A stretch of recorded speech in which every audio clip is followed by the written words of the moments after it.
What's going on, guys? Welcome back to the SWILL Radio Show. I'm Mike, giving you guys some news that you most definitely can use. All right, so this episode we're talking about some good old love after lockup, life after lockup, whichever one you want to call it. And it's a doozy, guys, like for real. Good Lord, man. I can't believe this is actually happening. All right, so it starts off with Clint and Tracy. If you guys remember last episode, she found out that Clint was texting a chick while they make it look like it was like yesterday or something like that. But this is while after they got married, she disappeared smoking some crack. He disappeared, took his wallet, took the keys to the car and everything like that. This is that time frame when that happened. So it's probably like a year ago or so. All right, so they're sitting down, chopping it up, talking about this and that. And he's like, I don't even know the girl's last name. First name is Stephanie.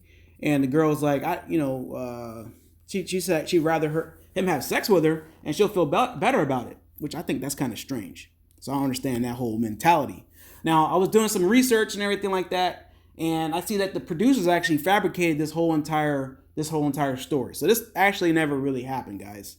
So good job, we definitely appreciate you guys for making up these little stories just to push these little crappy stories along. Because these two right here don't have a really good story at all. They're both crackheads, meth heads, whatever you want to call them. Whatever the case is, that's what it is. Fake news, guys. All right, then we come up to good old. All right, so Sarah.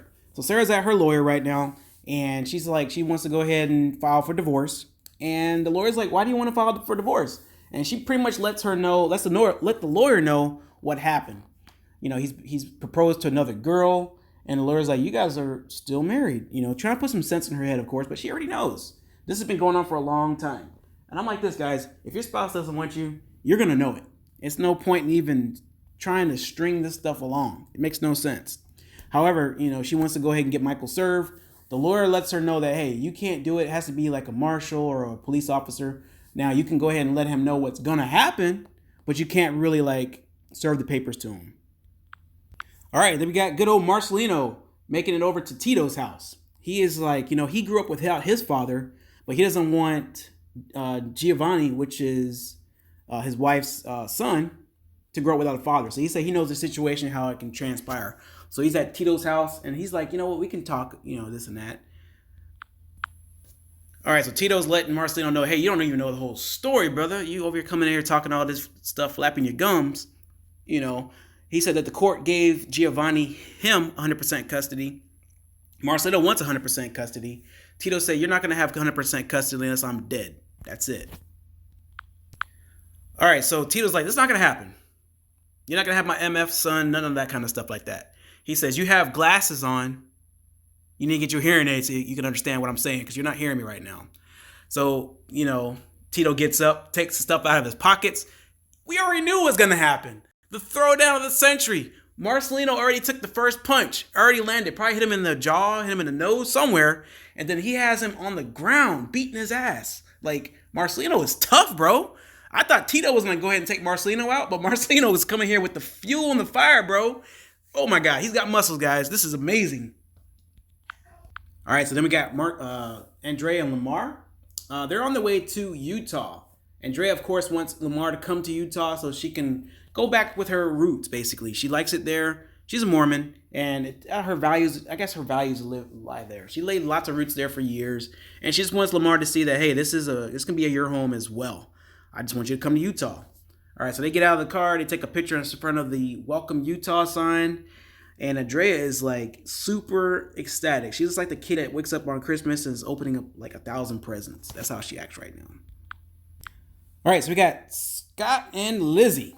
All right, so Lizzie comes out in the towel, just got out of the shower, wherever she got out of. And Charlene is right there.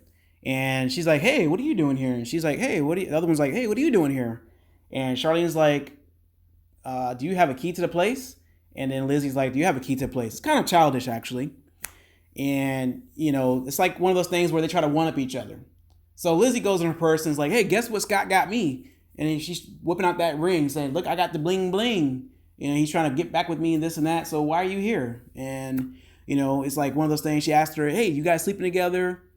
And of course, Charlene didn't answer the question right away. And, you know, she's like, you know, let's go ahead and hear it from the horse's mouth. So Lizzie calls Scott. Scott comes in and is like, hey, what is all this going on? And he's like, what do you mean? And basically what Lizzie's like, hey, you guys are together or are we together? What's the case? And Scott's like, hey, you or my relationship's different than mine and Charlene's relationship. Um, Charlene's like, we should make her take a drug test and then we'll see what's going on. So Lizzie's she lets us know that she's been clean and sober. So she said, I have nothing to worry about. And she's letting everyone know that the person that she met on pen and paper is totally different than the one that she met in person. So she says, hey, you know what? I'll take a drug test if you take a drug test, Scott. All right, so Clint wakes up the next morning and he's like, I don't know where Tracy is. So he's like, oh my God, what's going on? Maybe she's mad at me. I hope she's not mad at me. So he goes out to the pool and there she is catching some sun. And he's like, I want to apologize for last night. I know I was bringing a pain in your ass and this and that. And she's like, you know what? I'll forgive you, but you have to delete the girl's number. So he's like, oh, here we go. And she's like, I want to see. And he hits delete contact. Whoop-de-doo-dah. Now, she's like, well, if that bitch texts you again, you better block that number. Now, honestly, what he should have done is block number first, then delete contact. Then there's no way that she can contact him on that number. All right, so then she's like, well, there's one more thing that I want you to do. And he's like, huh? She's like, since we're in Vegas, I want to go ahead and renew our vows. And he's like, we're already married? And she's like, no, I want to renew our vows since we're here. And he's just like, well, okay, let's do that. And then she's like, let's let Alice know, which is Clint's mom, know, since we didn't let her know the first time that we got married, let's let her know that we're going to renew our vows. And Clint's like, in his head, my mom wasn't really, she thinks that going to Vegas was not a good idea the first time. And she will definitely tell me that the second time is not a good idea as well. All right, so Megan's with her dad, and her dad is like, why are you still talking? Are you still talking to this guy? And she's like, yeah, we love each other. Just because someone breaks your heart doesn't mean you're going to not talk to them anymore. So her dad's like, hey, call this dude up right now. I want to talk to him. She's like, no, what are you going to talk to him about? She's like, don't worry, we're going to have a conversation. So she goes ahead and dials a number, FaceTimes Michael. Michael answered the phone, and I know at first he was like, what? And he's like, oh, this is Megan's dad. So how come you couldn't tell her this and that, and yet you were married? And he was like, well, that's between me and Megan, whenever each other hurts each other. And he's like, how did she hurt you? And he's like, it's not my place to tell you what the deal is. That's between me and your daughter. If she wants to tell you, that's cool. And that's pretty much that conversation there. All right, so Megan is having like some coffee or some tea with her friend. And she lets her know that I have a surprise. And the friend is like, don't tell me you're pregnant. And she's like, yeah, I'm pregnant. And the friend is like, her heart just dropped. But she's like, you know what, I'm lying. Just kidding. Then she hands her a business card from a lawyer. And the girl's like, oh, you went to go to a lawyer for a divorce? And she said, yes. And she just lets her know the situation and what she thinks that is going to happen. And that's pretty much it for that episode. All right, so Andrea and Lamar are at Andrea's friend's house. They pull up. And they're giving him a hug and everything. Like they've known him for years. Making him feel really welcome. And I like that kind of stuff. It's really good. Then outside, Lamar goes outside with one of Andrea's friends. And she's like, how much more time do you have on your parole? And he lets her know.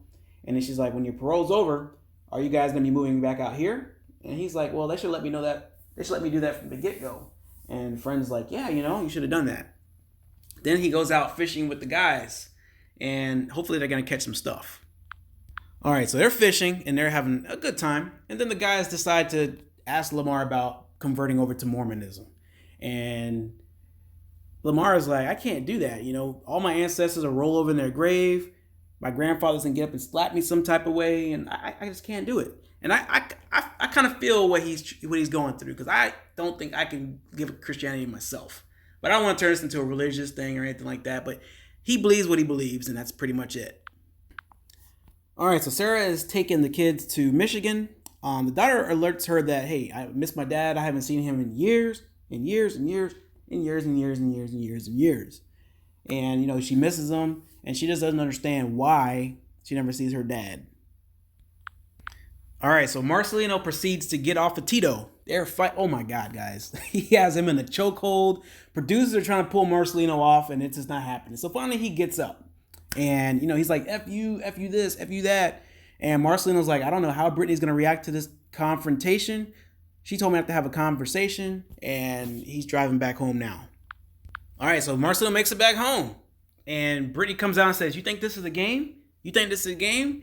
And she lets Marcelino know that, hey, Tito just texted me, said, bring my son in 30 minutes or I'm calling the police. And then all of a sudden, she gets another text saying, "Hey, I'm calling the cops right now. You don't have my son." And it can pretty much be called kidnapping because Tito has 100% custody of the kid. And we only have one episode left, guys. I'm excited. I can't wait till next Friday to see this next episode, guys. Oh my God. This is getting heated, man. Like, out of all the couples right now, I think these ones actually have a legitimate story. I like Marcelo and Brittany a lot. Like, I watch because of them. I don't watch because of Liz and Scott and all that. Lizzie and Scott, that two crackheads. Then you got, the other two crackheads and everything like that. But Marcelino and Brittany, hands down, my favorite couple, guys. I definitely want to hear from you guys and see what you guys' conversation is on the situation. What part of the episode you guys like? What do you want to see more of, guys? Definitely want to cater to you guys and see what your thoughts are. Let me know in the comments below, and we will see you on the next episode of Love After Lockup, guys. Peace. Like and subscribe. Make sure you hit the bell notification, guys. And we'll always keep you guys up to date on the latest trends. Check out our Facebook and our Twitter. The links are in the description below. Thanks for listening. Peace.